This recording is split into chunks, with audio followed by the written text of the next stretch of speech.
Engineer Rajesh Kumar Sahni, जी। जो पहले तो राजेश कुमार सहनी ही थे, पर संघर्ष करने के बाद नाम के आगे इंजीनियर लगा और गर्व से कहते हैं कि मेरा नाम इंजीनियर राजेश कुमार सहनी है। अच्छा हुआ तो मार भात आप खा सकते हैं, नहीं तो सत्तू चाहे जो भी आपको मिल जाए आप घर में से खाइए। माता जी और दादी के साथ हम लोग दियरा चले जाते थे, घर के पीछे दियरा था और वहाँ से खरई का बोझा हो या उस टाइम झौआ बोझा हो काट के। ग्रामीण स्कूल में कभी प्रवेश किए कि नहीं? देखिए ग्रामीण स्कूल उस टाइम में हम अभी जो मेरा स्कूल है आप देखेंगे मेरे घर के बगल, उस समय वो स्कूल नहीं था। उसमें स्लेट लेके और बोरा लेके जाते थे, बैठते थे, उसमें पढ़ते थे। तो ऐसे भी ऐसा हमेशा स्कूल जाना नहीं हुआ। कभी अगर सप्ताह में एक बार चले गए कि वहाँ जाना है तो गए, और पढ़ाई मन क्या लगेगा। आप तो आपका पेट अगर खाली हो, आज भी है ग्रीन व्यू स्कूल, उस स्कूल में मेरा दाखिला हुआ और वहाँ से मेरे परिवार का जीवन जो है एक बेहतर जीवन बीतने लगा और मेरी शिक्षा वहाँ से शुरू हो गई करके। एक इंजीनियर जब युवा हो तो उसका दिमाग स्थगित नहीं होता है। दुनिया का हर एक काम एक इंजीनियर करना चाहता है।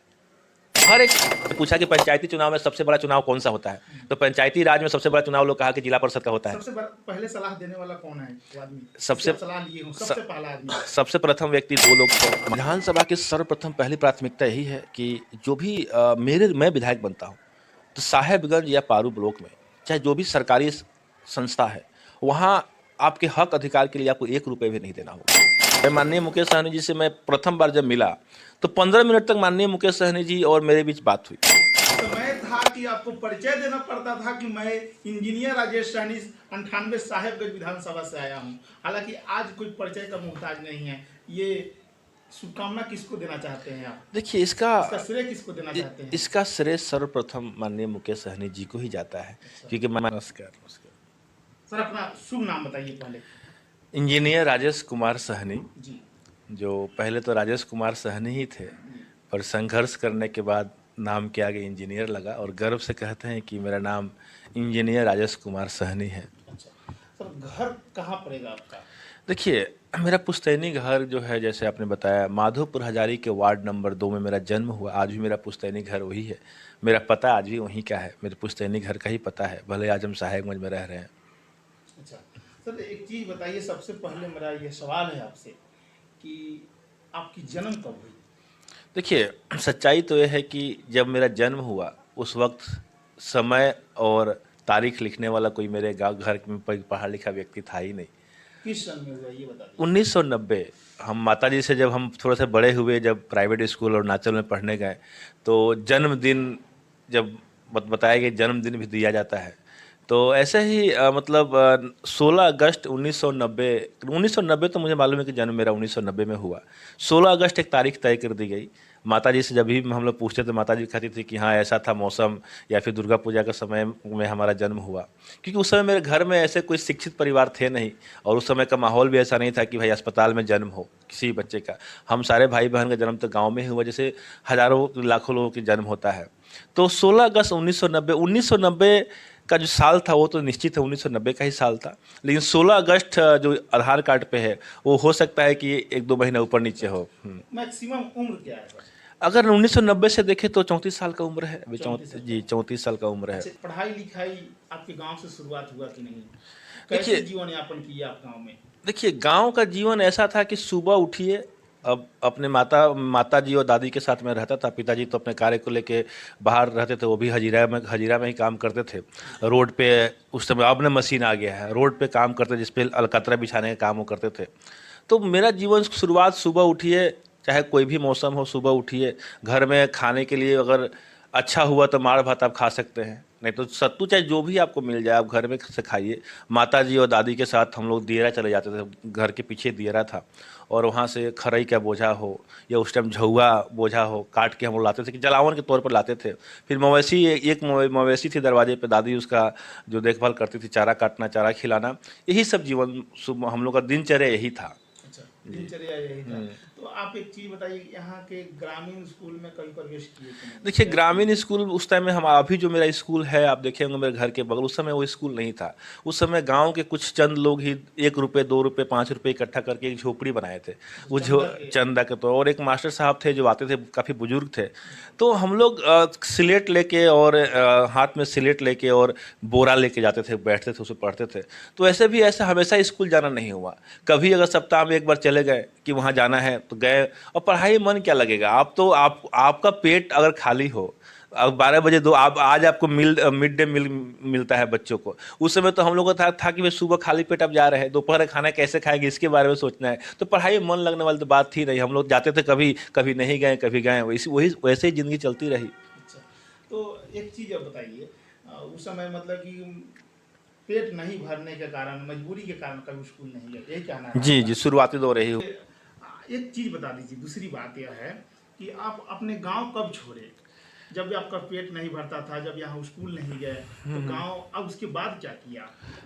देखिए, जब मेरे पिताजी दीमापुर से लेके असम, दिल्ली तक हर जगह सफ़र किए, और एक लेबर जब धीरे धीरे अपने जीवन में आगे बढ़े और 2 पैसा आमदनी होने लगी, जब ठेकेदार के रूप में अपने आप को उन्होंने ये कर लिया। पिताजी पहले क्या करते थे देखिए, आपके? पिताजी सर्वप्रथम जैसे आप रोड जो बनता है मशीन से, आजकल ढलाई वो पिच होता है।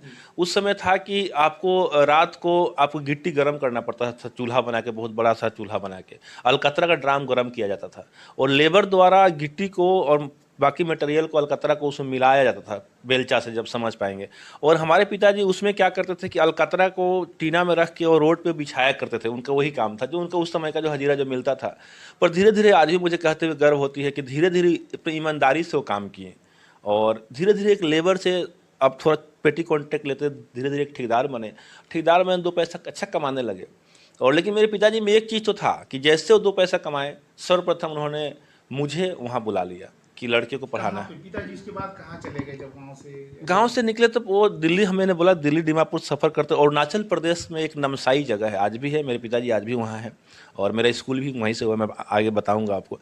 वहीं मेरे पिताजी लेबर का काम करते करते ठेकेदार बने, और जब 2 पैसा कमाने लगे तो हम लोग को, मेरे माता जी को, मुझे, मेरे दादी जी को वहाँ बुलाएं, और वहाँ मेरा एक वहाँ के प्राइवेट स्कूल आज भी है, ग्रीन व्यू स्कूल, उस स्कूल में मेरा दाखिला हुआ, और वहाँ से मेरे परिवार का जीवन जो है एक बेहतर जीवन बीतने लगा, और मेरी शिक्षा वहाँ से शुरू हो वहीं गई। से शुरुआत हुई? शिक्षा की असल शुरुआत वहीं से हुई है, वहीं से ग्रीन व्यू स्कूल है। अच्छा, मतलब कि पिताजी की मेहनत जो है, उनकी कामयाबी आपको रंग लाई, यही ना? निश्चित एक बेटे के लिए पिता का जो मेहनत था, और उनकी, मुझे याद है कि उस वक्त मेरे पिताजी जो पैसा कमाते थे, उतने पैसा मेरे स्कूल का फीस में चला जाता था।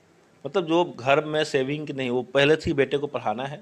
और मेरी शिक्षा में सबसे बड़ा अहम रोल जो मेरे पिताजी का है, और मेरे पिताजी के अलावा ग्रीन व्यू स्कूल के उन तमाम शिक्षकों का है। अच्छा, आप कितने भाई बहन हैं सर? देखिए, भाई में तो मैं अकेला हूँ, और मेरी 3 बहन हैं, और आज 4 भाई बहन हैं, और चारों शिक्षित हैं, अच्छे स्कूल से पढ़े हुए हैं। सबसे बड़े आप हैं? सबसे बड़ा मैं ही हूँ अपने परिवार में। अरुणाचल प्रदेश में गए, तो जब वहाँ से आपकी शिक्षा दीक्षा शुरू हुई, तो गवर्नमेंट स्कूल से शुरू हुआ कि प्राइवेट? नहीं, प्राइवेट से ही। मेरे पिताजी ने ये तय कर लिया था कि बेटे को अच्छे स्कूल में पढ़ाना है, जबकि अरुणाचल प्रदेश का सरकारी स्कूल ही बहुत बेहतर है, बिहार और यूपी जैसे राज्य से बहुत बेहतर है, सरकारी स्कूल बहुत बेहतर है। लेकिन मेरे पिताजी की एक सोच रही होगी, इसलिए उन्होंने मुझे मेरा प्राइवेट स्कूल में ही दाखिला करवाया था।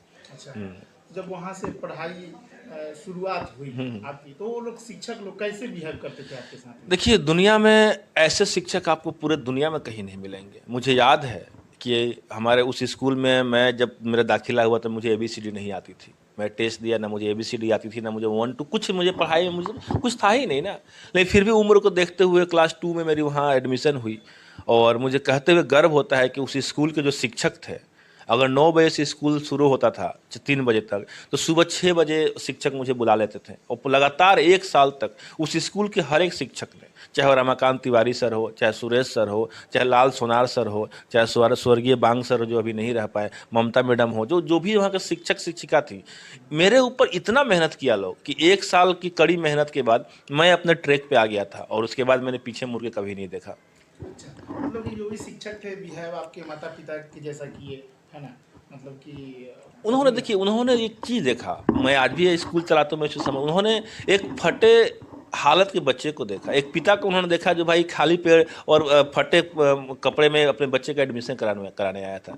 उन्होंने एक शिक्षक होने का जो धर्म होता है ना, उस निभाया है, क्योंकि आज के समय में आप उस चीज़ को आप नहीं सोच सकते, तोला नहीं। आज की शिक्षा, आज की जो शिक्षा हमारे, जो हम भी देते हैं, चाहे आसपास जो भी शिक्षा होती है, बिहार में, यूपी में जो भी शिक्षा होती है ना, शिक्षक अगर अरुणाचल प्रदेश में कौन क्लास तक पढ़ाई किए? 10वीं तक हम वहाँ पढ़ाई किए। उसके बाद कहाँ चले गए? 10वीं तक पढ़ाई करने के बाद मैं फिर वहाँ से मैं बेंगलोर MVJC कॉलेज में मैं डिप्लोमा के लिए गया, जो अभी भी है वाइट फील्ड बेंगलोर में है, चनासंद्रा, जहाँ मैंने वहाँ से मैंने डिप्लोमा की।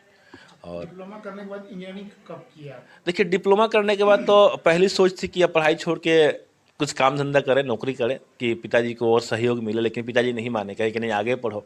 उसके बाद मैं राजीव गांधी यूनिवर्सिटी भोपाल में आरकेडीएफ कॉलेज है, आरकेडीएफ कॉलेज से मैंने बीटेक किया। और बीटेक करने के बाद वहीं से जो एक लीडरशिप क्वालिटी जो है वो निकली मेरे अंदर से। मुझे याद है कि स्कूल में, कॉलेज में 10,000 के लगभग विद्यार्थी थे और हर एक कार्यक्रम में, कितना मतलब कितना साल चला भोपाल में आपका एजुकेशन पढ़ाई? देखिए वहाँ लगभग 4 सालों तक चला। 4 साल। 4 सालों तक चला। 4 साल बाद जब वापस लौटे तो कहाँ लौटे? देखिए, उत्तर प्रदेश लौटे, बिहार लौटे? नहीं, 4 साल बाद मैं वापस, बस एक दिल में था कि अपने जन्मभूमि पे वापस जाना है। शिक्षा मुझे अरुणाचल प्रदेश से मिली और जन्म मुझे बिहार में मिला, तो जब अपने जन्मभूमि कुछ करना था। तो जन्मभूमि पे आए तो क्या लगा आपको कि नौकरी यहाँ करनी है, कि नौकरी अरुणाचल प्रदेश में करनी है, या पिताजी के सहयोग करना है, क्या लगा? देखिए, उस समय मन में बहुत सारे बात चल रहे थे। एक तरफ अरुणाचल प्रदेश मेरा घर है, एक तरफ बिहार मेरा घर है, एक तरफ मेरे पिताजी अरुणाचल में रहते हैं। मन में बहुत चीज़, एक तरफ था पुणे में दोस्त लोग हैं, बेंगलोर में हैं, दुबई वगैरह में दोस्त लोग जा रहे थे, जो सब जहाँ तहाँ जहाँ भी उनका सिलेक्शन हो सब जा रहे थे। पर मैं मन मार के मैं ये सोचा था कि मैं करूँ क्या। मुझे 1 महीना लगा, मैं अरुणाचल भी गया, वहाँ से मैं घूम के आया। फिर इस मन में आया कि मैं शुरुआत बिहार से करता हूँ, और उसमें मुझे, क्योंकि मुझे अपने धरती पे काम करना था, तो बिहार के ही मुजफ्फरपुर ज़िले में एसएल प्राइवेट लिमिटेड मैंने इंटरव्यू दिया, मेरा सिलेक्शन हुआ और मैं 1 साल तक वहाँ कार्यरत था। कार्यरत? 1 साल तक। उसके बाद में जब वहाँ जब कार्य कर रहे थे तो क्या मन नहीं लगता था आपको? देखिए, वहाँ मैं कार्य करता था, साहेबगंज से मैं सुबह मोटरसाइकिल से वहाँ जाता था और शाम को आता था, और रात भर मैं अपने गांव में रहता था, जो मेरा पुश्तैनी घर है। लेकिन रात को मैं सोता था, तो मैं सोता था आज भी तो मैं शहर में ही रह रहा हूँ। अच्छा, अचानक कैसे मूड बना लिए कि हम इंजीनियरिंग छोड़कर बच्चों को शिक्षा देंगे, मतलब कि अपने समाज का सेवा करेंगे, कैसे मूड बना लिए?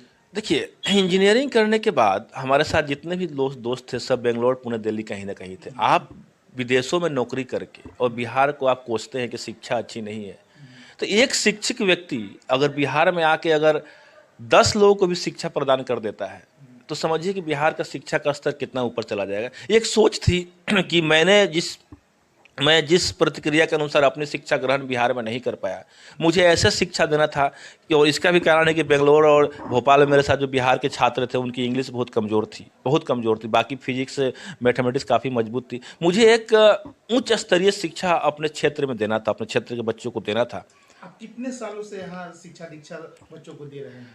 2015 में मेरी शादी हुई है और 2016 के अंत में मैंने इस स्कूल की शुरुआत की है, और 2016 के लगभग मैंने स्कूल, हाँ हाँ, आपकी पति पत्नी के राय से? पति पत्नी की राय से कि भाई, कि जब बच्चों को शिक्षा देना है, शुरुआत मैंने की है। और आज भी मुझे गर्व से कहता हूँ कि मैं भी रहता हूँ और मेरी धर्म पत्नी भी इस स्कूल में रहती है। मैडम भी सहयोग करती है? सहयोगी में है, पूर्णतः सहयोग करती हैं। तो एक चीज बता दीजिए, जब आप शिक्षा दे ही रहे थे, आप मूल रूप से इंजीनियर थे, आपके पिताजी का सहयोग मिल ही रहा था, पिताजी भी बहुत बड़े अच्छे लेवल के कंट्रेक्टर हैं, फिर अचानक राजनीति में एंट्री कैसे हो?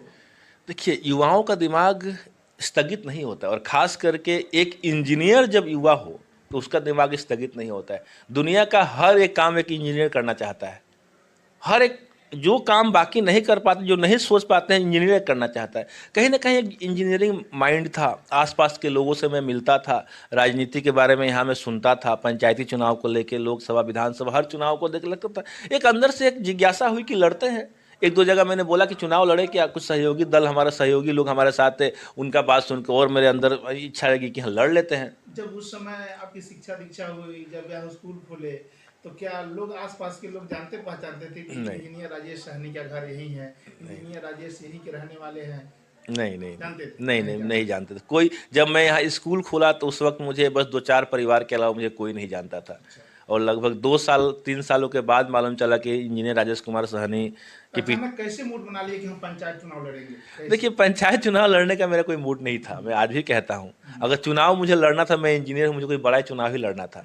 लेकिन शुरुआत कहीं ना कहीं से तो आपको करनी होती है। तो मैंने पूछा कि पंचायती चुनाव में सबसे बड़ा चुनाव कौन सा होता है, तो पंचायती राज में सबसे बड़ा चुनाव लोग कहा कि जिला परिषद का होता है। सबसे पहले सलाह देने वाला कौन है वो आदमी, सबसे जिससे आप सलाह लिए हो? सबसे पहला आदमी, सबसे प्रथम व्यक्ति 2 लोग थे, माधव मिश्रा जी, इनका घर बगल में है, और उमेश पासवान जी जो हैं बगल के ही हैं। हम तीनों शाम को ऐसे ही गेट के पास बैठे हुए थे, ऐसे ही एक डिस्कशन हुआ, बस हो गई बात। अच्छा, तो माधव मिश्रा आपके मतलब सक्रिय सहयोगी रहे? आज भी सहयोगी है, सक्रिय सहयोगी आज भी है। उस समय मतलब बात तीन लोग के बीच ही हुई थी, माधव मिश्रा जी, उमेश पासवान जी और मैं, हम तीन लोग ही थे और हम तीनों में ही बात हुई थी। और बस वहाँ से वहीं उसके से बाद शुरुआत उसके हुआ, बाद वहीं से शुरुआत हम हुआ। लोग को याद है, अभी याद आ गया आपने बोला कि दोनों के बीच बात हुई। हमने गाड़ी मेरे पास उस टाइम छोटी सी गाड़ी सेलेरियो थी, गाड़ी में हम लोग बैठे और हम लोग तीन चार लोग से मिलने चले गए तुरंत क्षेत्र में।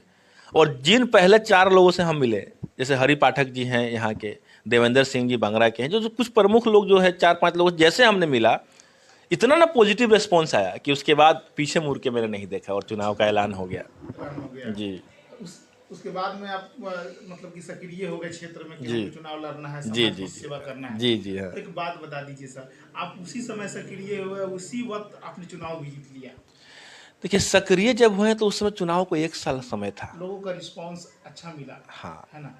और अब विधानसभा में आप एंट्री कर गए, तो एक पहले ये बताइए कि आप वीआईपी पार्टी को ज्वाइन कब कर दिए? हाँ, एक चीज़ बहुत अच्छा सवाल आपने पूछा कि बहुत सारे लोग कहते हैं कि राजेश सहनी वीआईपी में इसलिए क्योंकि मुकेश सहनी जी मलाह के नेता हैं और राजेश सहनी मलाह। देखिए ऐसी कोई बात नहीं है। आपको पता होगा कि मैं जिला परिषद चुनाव के दौरान मैं भाजपा समर्पित था। मैं भाजपा के मैं इसमें था, समीकरण में था। देखिए आप उस पार्टी का चुनाव करते हैं ना, हम इंजीनियर हैं। मैंने वीआईपी पार्टी का चुनाव बहुत सोच समझ के किया, क्योंकि वीआईपी पार्टी संघर्ष कर रही थी, आज भी संघर्ष कर रही है। तो मैं एक इंजीनियर हूँ, मेरा सोच ये होता है कि भाई आप आगे बढ़ के किसी चीज़ को लीड कीजिए। एक अंदर इच्छा होती है कि कुछ जो संघर्ष कर रहा है उसके साथ आप रहिए।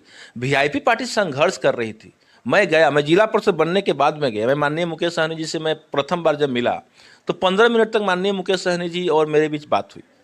माननीय मुकेश सहनी जी बहुत कुछ पूछे, हम भी बहुत कुछ बोले।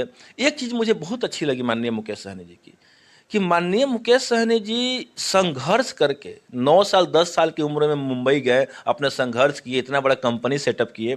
उसके बाद बिहार में अति पिछड़ा समाज को जगाने के लिए जो उन्होंने एक संघर्ष शुरू किया, तो जो व्यक्ति मुंबई का जैसे शहर, जो हम सबके सपना होता है युवाओं का मुंबई में जाकर रहे, मुंबई के इतना बड़ा चकाचंद वाली दुनिया, इतना बड़ा अपना कंपनी, सब कुछ छोड़ के बिहार के छोटे छोटे रास्ते पे तंग गलियों में नाव से सफ़र कर रहे हैं किसी समाज के, अति पिछड़ा समाज को जगाने के लिए। तो इंजीनियर राजेश कुमार सहनी उनका साथ नहीं देंगे क्या? एक अंदर आई कि नहीं मुझे भी इनका साथ देना है। और उसके बाद जब मैं उनके साथ जब जुड़ा, उसके बाद तो इतिहास आप देख ही रहे हैं कि ऐसा कोई कार्यक्रम नहीं होता जिसमें माननीय मुकेश सहनी जी प्राथमिकता से मुझे लेकर नहीं जाते हैं। या फिर अब तो सब देखें, आगे बताने की क्या बात है, मान सम्मान छोटे भाई की तरह करते। मैं तो अपने आप को उनका हनुमान कहता हूँ। अभी वीआईपी पार्टी में आप प्रदेश प्रवक्ता बन चुके हैं, जी है ना? अब इसके बाद विधानसभा में एंट्री कर चुके हैं, तो विधानसभा में आप चुनाव की तैयारी कर रहे हैं, क्या कहेंगे विधानसभा के लोगों के लिए? विधानसभा में क्या सबसे पहली प्राथमिकता क्या है कि जब चुनाव जीत कर आते हैं तो? देखिए, विधानसभा की सर्वप्रथम पहली प्राथमिकता यही है कि जो भी मैं विधायक बनता हूँ तो साहेबगंज या पारू ब्लॉक में चाहे जो भी सरकारी संस्था है, वहाँ आपके हक अधिकार के लिए आपको 1 रुपये भी नहीं देना होगा। जिस दिन राजेश सहनी के नेतृत्व में अगर कोई ये व्यक्ति बोल दे कि राजेश सहनी के नेतृत्व में कहीं घुसखोरी हो रही है, उस दिन मैं राजनीति छोड़ दूंगा। जिला परिषद में भी मैं बोलता हूँ, एक भी व्यक्ति, ठीक है विरोधी खेमे के लोग मेरा विरोध कर सकते, जिला परिषद में भी मुझे अगर कोई एक भी व्यक्ति ये कह दे कि राजेश सहनी ने कहीं घूस लिया है, कहीं भ्रष्टाचार का समर्थन किया हो, मैं उस दिन राजनीति से त्याग कर दूंगा। हाँ, मैं एक सिपाही एक पार्टी का रहूंगा, जनता को जागरूक में करता रहूंगा, लेकिन राजनीति में छोड़ दूंगा। ये मैं आपके चैनल के माध्यम से कहता हूँ। बीते दिन जो आपने एक जन जागरण पद यात्रा का शुरुआत किया, उस शुरुआत को देखते हुए यहाँ काफ़ी रिस्पांस मिला है आपको, बहुत अच्छे से मान सम्मान मिल रही है साहेबगंज विधानसभा में जी, क्या कहेंगे इस पर? देखिए जन जागरण पद यात्रा के बारे में तो मैंने आप सबों को पहले ही बताया क्या उसका मुख्य उद्देश्य, मैं क्या कर रहा हूँ। लेकिन एक चीज़ ध्यान देने वाली बात है कि वीआईपी एक सहयोगी पार्टी है, रूलिंग पार्टी नहीं है। आरजेडी, भाजपा, जेडीयू के बाद जो भी हमारी जो भी पार्टी है, वीआईपी हो, लोजपा के यहाँ सांसद महोदया भी हैं, चाहे जो भी बाकी पार्टियां हों, 98 साहेबगंज विधानसभा के इतिहास में कोई भी सहयोगी दल द्वारा इतना बड़ा कार्यक्रम नहीं हुआ था मेरे नेतृत्व में, पहली चीज़ है। और दूसरा चीज़ है कि आपने देखा कि लगभग जितने भी लोग आए थे 60% लोगों को मैंने अपने आवास पे ही रोक दिया था, क्योंकि मैं नहीं चाहता था कि मेरे पद यात्रा के दौरान कहीं भी साहेबगंज बाजार में जाम लगे, कहीं भी किसी को दुविधा हो। चाहे बाइक वाले हो चाहे गाड़ी वाले हो, हम लोग जो चले प्रथम बार ऐसा हुआ, कोई डीजे साउंड नहीं, हम लोग पद यात्रा करके निकले, कहीं से भी किसी को असुविधा नहीं हुई। देखिए यह है कि उस जन जागरण पद यात्रा में हमने देखा है कि हर समाज वर्ग के लोग आपका समर्थन किए, क्या कहेंगे?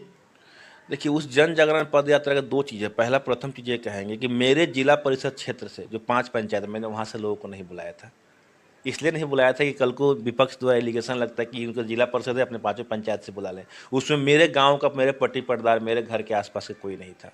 जो भी व्यक्तिगण आए हुए थे, सिर्फ एक सूचना दी गई थी सोशल साइट्स के माध्यम से कि राजेश सहनी जी द्वारा जन जागरण पद यात्रा की जा रही है। मैंने किसी को फ़ोन करके दरवाजे पर जाकर किसी को नहीं बुलाया, लेकिन निषाद समाज के लोग अगर 10% थे तो 90% जो है अदर समाज के लोग थे, जिसमें राम जी भी थे, पासवान जी भी थे, सहनी जी 10% थे, महतो जी थे, बिन जी थे, जितने भी जातियाँ आती, पिछड़ा पीछा दलित महादलित में आती है, फॉरवर्ड समाज से भी लोग थे। अच्छा, आप साहेबगंज विधानसभा का नेतृत्व करने चल रहे हैं, अति पिछड़ा से आने वाले एक सर्वप्रथम नेता बन गए, है ना?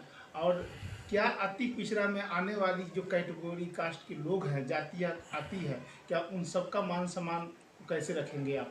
देखिए, मैं विधायक बनता हूं तो सिर्फ अति पिछड़ा का मान सम्मान नहीं, 98 साहेबगंज विधानसभा का हर एक व्यक्ति का मान सम्मान होगा। जो मेरे विरोधी हैं उनका भी मान सम्मान होगा। ये इंजीनियर राजेश कुमार सहनी का संस्कार है, मेरे पिताजी जी द्वारा दिया हुआ संस्कार है, मेरे शिक्षकों द्वारा दिया गया संस्कार है। मैं किसी एक जाति का, मैं किसी एक समाज का नेतृत्व नहीं करना चाहता, मैं उस हर व्यक्ति का नेतृत्व करना चाहता हूँ जिसका राजनीतिक गलियारों में शोषण हुआ है, जिसको अपना हक अधिकार नहीं मिल रहा है। चाहे वो व्यक्ति किसी स्वर्ण समाज से आते हो, चाहे पिछड़ा समाज से आते हो, चाहे अति पिछड़ा समाज से आते हो, चाहे दलित से आते हो, चाहे महादलित समाज से आते हो, किसी भी समाज के व्यक्ति के अगर शोषण 98 साहेबगंज विधानसभा के राजनीतिक गलियारों में हुआ है, मैं हर उस व्यक्ति की लड़ाई लड़ना चाहता हूँ। यदि मुकेश सहनी कुर्सी अभी महागठबंधन में शामिल है, महागठबंधन की सीट यदि मुकेश सहनी को नहीं मिलती है तो क्या करेंगे आप?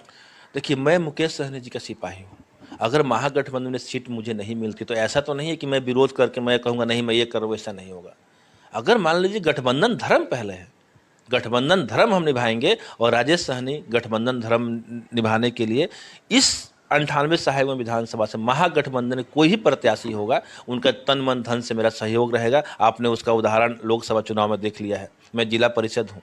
मतलब कि आपके प्रति दूसरा भी कोई कैंडिडेट आ जाते हैं महागठबंधन से तो उनका समर्थन? बिल्कुल 100% तन मन धन से करेंगे, तन मन धन से करें। हाँ, कंडीशन मेरा वही होगा कि जो भी महागठबंधन से प्रत्याशी आ रहे हैं उनको मैं तन मन धन से जिताऊंगा, और जिताने के बाद बस साहेबगंज 98 विधानसभा भ्रष्टाचार नहीं हो। एक चीज बताइए सर, यदि साहेबगंज विधानसभा में अभी नेतृत्व जो कर रहे हैं, क्या वीआईपी को कहीं टिकट नहीं मिलती है, यहाँ से भी आपका टिकट कट जाती है, कहीं दूसरी जगह मिलता है आपको, तो क्या वहाँ नेतृत्व ऐसे ही करेंगे? देखिए, सर्वप्रथम तो मुझे अपने जन्मभूमि के लिए कार्य करना है। जिस जिस धरती पे मेरा जन्म हुआ, मैं यहाँ के लोगों के लिए संघर्ष करना चाहता हूँ, यहाँ के लोगों के लिए लड़ना चाहता हूँ। भविष्य में अगर वीआईपी पार्टी की तरफ से मुझे कहीं और भेजा जाएगा तो मैं अपना दायित्व तो पार्टी का सिपाही होने के नाते निभाऊंगा, लेकिन मैं अपने कर्म भूमि, अपना जो धर्म जहाँ मेरा जन्म हुआ है, इसी भूमि को मैं अपना कर्म भूमि बनाना चाहता हूँ, मानना चाहता हूँ, क्योंकि मैंने यहाँ लोगों को बिलखते हुए देखा है, मैंने यहाँ लोगों को परेशान होते हुए देखा है। हालांकि यहाँ के स्थानीय लोग भी साहेबगंज से कैंडिडेट मांग रहे हैं। देखिए, ये तो लोगों का अपना सोच है। जनता जनार्दन किसी के बंधुआ मजदूर तो नहीं है ना।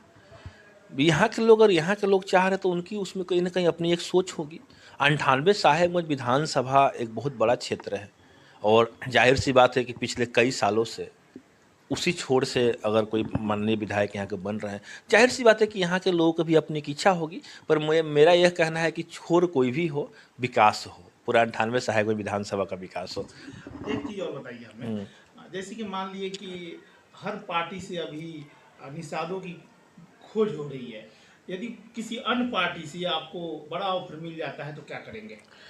देखिए, जो मान सम्मान मुझे वीआईपी पार्टी में मिलता है, जो माननीय सुप्रीमो जी द्वारा मिलता है, जो बाकी बड़े पदाधिकारीगण द्वारा मिलता है, तो यह मुझे सोचना ही नहीं कि किस पार्टी से मुझे क्या ऑफ़र मिल रहा है। ऑफ़र तो बहुत सारे, देखिए मैं आपसे छुपा के बात नहीं करना चाहता। बहुत सारे पार्टी के लोग मुझे फ़ोन करते हैं और कहते हैं कि आप बहुत अच्छा कार्य कर रहे हैं, आइए मुझ में जुड़िए, हमारे लिए काम कीजिए, हम आपके लिए करेंगे, ये करेंगे। मैं एक ही शब्द कहता हूँ कि जिस पार्टी ने मुझे इतना मान सम्मान दिया, आज मैं आपको कहना चाहता हूँ कि पूरा मुजफ्फरपुर ज़िला में माननीय सुप्रीमो मुकेश सहनी जी आते तो हर जगह मुझे अपने दाएं या बाएं बैठा कर रखते हैं।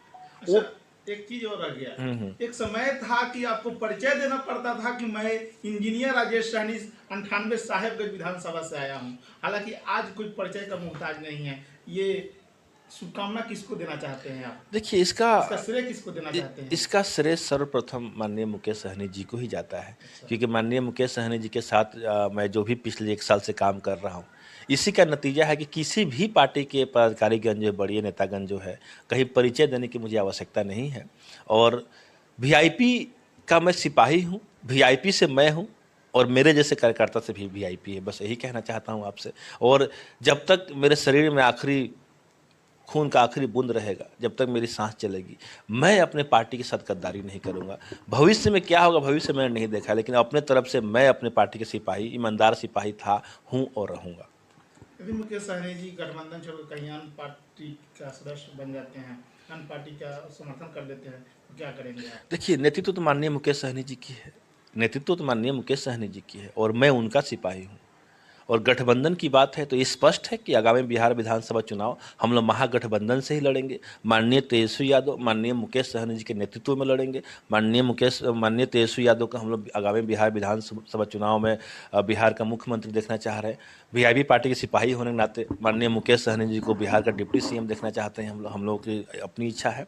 लेकिन माननीय मुकेश सहनी और माननीय तेजस्वी यादव की जो जोड़ी है वो पूरे भारत में प्रसिद्ध है अभी, और आगामी बिहार विधानसभा चुनाव में इसका रिजल्ट भी दिखेगा, हर विधानसभा में दिखेगा।